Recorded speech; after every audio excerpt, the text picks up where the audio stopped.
तो हम लोग केमिस्ट्री के नए सेशन में आ चुके हैं। इसका पार्ट 2 है और इसमें आज 20 प्रश्न रहने वाले हैं और बहुत ही अच्छा प्रश्न है ये।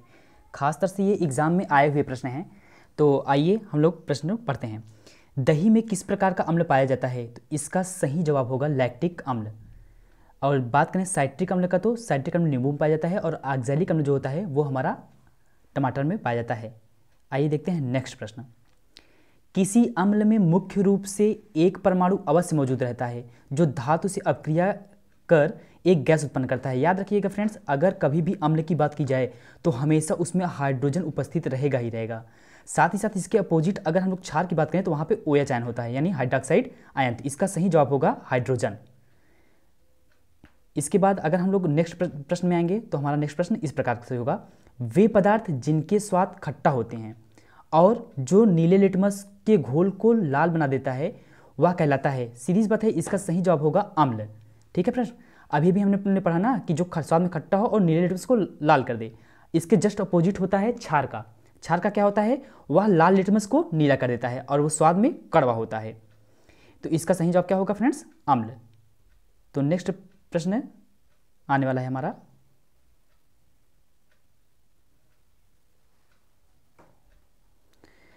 जल में घुलनशील भस्म क्या कहलाता है?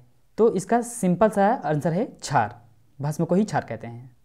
नेक्स्ट प्रश्न है, निम्न में कौन प्रबल अम्लीय है? प्रबल अम्लीय का मतलब ये होता है कि कौन सा pH स्केल में क्षारीयता का सबसे प्रबल है। हमको पता है 0 पे उदासीन होता है और 0 से और 7 से, अगर 7 से उदासीन होता है और 0 पे प्रबल अम्लीय होता है। इसका सही जवाब होगा हमारा ऑप्शन सी। इसका pH मान क्या होगा? 0। अगर 7 से ऊपर, यानी कि अगर हम लोग 14 की तरफ बढ़ेंगे तो 14 की तरफ जो जाएगा वो प्रबल क्षारीय होता है। 7 पे उदासीन होता है और उदासीन का सबसे इंपॉर्टेंट एग्जाम्पल होता है जल। 7 से जैसे ही आप कम की तरफ जाएंगे तो वो प्रबल अम्लीय की तरफ जाएगा और 7 के बाद जाएंगे तो वह प्रबल क्षारीय की तरफ चला जाता हो जाएगा। ठीक है फ्रेंड्स, तो इसका सही जवाब क्या होगा हमारा? इसका pH जो मान होगा वो होगा 0। 16वां प्रश्न है हमारा, लिटमस रंजक बैगनी रंग का होता है जो निकाला जाता है। तो जो हमारा लिटमस रंजक होता है ये बैगनी रंग का होता है, यह लाइकेन से निकाला जाता है। और लाइकेन, याद रखिएगा, एक इंपॉर्टेंट फैक्ट है कि लाइकेन जो है वह एक प्राकृतिक है। ठीक है फ्रेंड्स, तो कभी कभी इसका ऐसे भी प्रश्न बनता है। नेक्स्ट है हमारा, शुष्क बुझा हुआ चूना पर क्लोरीन गैस की क्रिया से कौन सा पदार्थ बनता है? तो इसके शुष्क बुझे हुए चूने पर जब क्लोरीन गैस की क्रिया कराते हैं तो वहाँ पे विरंजक चूर्ण बनता है और विरंजक चूर्ण को हम लोग ब्लीचिंग पाउडर के नाम से भी जानते हैं और इसका रासायनिक फार्मूला CaOCl का होल ट्वाइस होता है। तो आइए देखते हैं नेक्स्ट प्रश्न। हल्दी, लिटमस पत्र आदि किस प्रकार का सूचक है? अगर हम लोग हल्दी की बात करें तो हम लोग इसको खेतों में उगाते हैं, ये तो प्राकृतिक हो ही गया। और साथ साथ लिटमस की बात करें तो लिटमस जो होता है वो भूरे रंग का होता है, मतलब जो अभी इसके पहले हम लोगों ने चर्चा किया था, तो यानी वो भी लाइकेन से बनता है। तो लाइकेन क्या है? प्राकृतिक, यानी दोनों क्या है? प्राकृतिक स्रोत हैं। अपच का उपचार करने के लिए निम्न में कौन औषधि का उपयोग होता है? तो इसका सही जवाब होगा हमारा एंटासिड। याद रखिएगा, अपच हमेशा HCl हाइड्रोक्लोरिक अम्ल के कारण होता है। ठीक है फ्रेंड्स, तो इसके अपोजिट अगर हम लोग अपना अपच दूर करना चाहते हैं तो एंटासिड ले लेंगे तो इसका उपचार अच्छे से हो जाएगा। और साथ साथ अगर एंटीबायोटिक की बात करें तो ये परजीवियों को नष्ट करने के लिए होता है। और साथ साथ एंटीसेप्टिक की बात करें तो यह कहीं भी कटे जला कुछ भी हो तो एक ही क्रीम सब पे फायदा करता है, तो ये एंटीसेप्टिक होता है। नेक्स्ट प्रश्न, निम्न में कौन ऑक्सीकरण नहीं है? अगर ऑक्सीकरण की बात करें तो क्या होता है? ऑक्सीकरण में क्या होता है कि जब भी कभी कोई पदार्थ जब रिएक्ट करता है तो अगर उत्पाद में बना हुआ चीज़ अगर उसमें ऑक्सीजन की मात्रा बढ़ रही है तो वह ऑक्सीकरण होता है। याद रखिए, अगर कोई भी चीज़ जलाया जाएगा तो पक्का है उसमें ऑक्सीजन की आवश्यकता पड़ेगी ही पड़ेगी। अगर भोजन पच रहा है तो बिना हम लोगों सांस द्वारा वो पचेगा नहीं और श्वसन में तो ऑक्सीजन की जरूरत पड़ती ही पड़ती है। इसलिए इसका सही जवाब होगा अवक्षेपण, चूँकि यहाँ पे कहा है ऑक्सीकरण नहीं है। तो अब हम लोग देखते हैं अपना नेक्स्ट प्रश्न।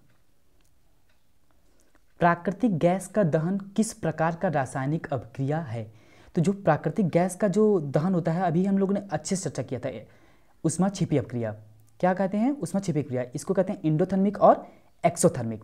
इंडोथर्मिक एक्सोथर्मिक क्या होता है? एक ऊष्माक्षेपी होता है, एक ऊष्माशोषी होता है। जिसमें ऊष्मा मुक्त होती है उसमें उसको हम लोग ऊष्माक्षेपी कहते हैं, और जिसमें ऊष्मा ग्रहण करता है कोई भी रिएक्शन में रिएक्ट होते वक्त उसे हम लोग ऊष्माशोषी कहते हैं। जैसे अगर हम कार्बन और ऑक्सीजन का अगर रिएक्शन कराएंगे तो वहाँ पे ऊष्मा मुक्त होती है, इसलिए हम इसको क्या कहेंगे, ऊष्माक्षेपी। आइए देखते हैं नेक्स्ट। कॉपर चूर्ण को वायु में गर्म करने पर उसकी सतह पर कॉपर ऑक्साइड की एक परत जम जाती है। इस परत का रंग होता है, यह बहुत ही सिंपल है, इसका परत का जो रंग होता है वो काला होता है, यानी इसका पहला जवाब जो होगा सही होगा, काली।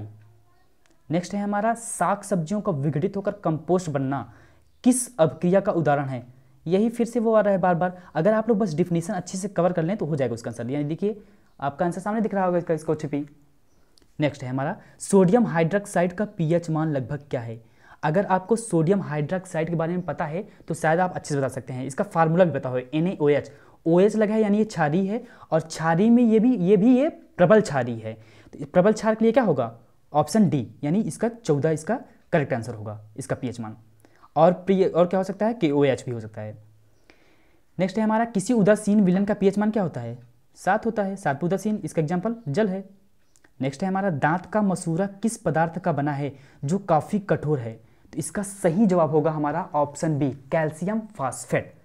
कैल्शियम फास्फेट इसका सही जवाब होगा। कभी कभी ये भी पूछ लेता है कि दांत का सबसे कठोर भाग होता है, तो दांत का इनेमल। तो आइए देखते हैं हम अपना नेक्स्ट प्रश्न। इमली में कौन सा अम्ल पाया जाता है। तो इसका सही जवाब होगा ऑप्शन बी, टार्टरिक अम्ल। लेकिन अगर बात किया जाए ऑप्शन ए, मेथनोइक अम्ल की, तो यह मधुमक्खी के डंक में पाया जाता है। ठीक है फ्रेंड्स, और साथ ही साथ अगर लैक्टिक अम्ल की बात की जाए तो यह दही में पाया जाता है, और ऑक्जेलिक अम्ल जो होता है वो टमाटर में पाया जाता है। बात करें मेथनोइक अम्ल जो ये मधुमक्खी के डंक पाया जाता है, अगर कभी भी मधुमक्खी अगर आपको काट लेता है तो इसके उपचार के लिए हम लोग बेकिंग सोडा का उपयोग करते हैं। अगर बेकिंग सोडे से अगर हम लोग इसको धुलाई कर दें तो हमारा ठीक हो जाता है। तो आइए देखते हैं हम लोग अपना नेक्स्ट प्रश्न। उपचयन अपचयन अभिक्रिया को क्या कहते हैं। अगर उपचयन अपचयन, पहले ये उपचयन वर्ड समझ लीजिए। पहले उपचयन क्या है, उपचयन दरअसल हम लोग इसको ऑक्सीकरण कहते हैं, यानी ऐसी अभिक्रिया जिसमें ऑक्सीकरण और उपचयन साथ साथ होते हैं उसे हम लोग रिडॉक्स अभिक्रिया नाम जाते हैं। तो इसका सही जवाब होगा ऑप्शन बी, रिडॉक्स अभिक्रिया। और याद रखिएगा एक प्रश्न और होता है कि ये अपचयन जो है और किस नाम से जानता है। अपचयन दरअसल अपचयन को हम लोग अवकरण भी कह सकते हैं, जिस तरह उपचयन को ऑक्सीकरण। नेक्स्ट है हमारा, दानेदार जस्ता पर तनु सल्फ्यूरिक अम्ल डालने पर कौन सा गैस उत्सर्जित होता है। इसका सही जवाब है हाइड्रोजन गैस। नेक्स्ट प्रश्न है हमारा, और सबसे लास्ट प्रश्न है, सूर्य प्रकाश की उपस्थिति में पौधे CO2 और जल से अपना भोजन तैयार करते हैं, यह कौन सी प्रक्रिया है। दरअसल यह प्रकाश संश्लेषण की प्रक्रिया होता है, जबकि यहाँ पे ऑप्शन सी दिया है प्रकाश रासायनिक, तो इसका सही जवाब होगा प्रकाश रासायनिक। तो टेक केयर, बाय बाय। इस वीडियो का लास्ट प्रश्न था। स्वच्छ रहिए, सुरक्षित रहिए और सावधान रहिए। धन्यवाद।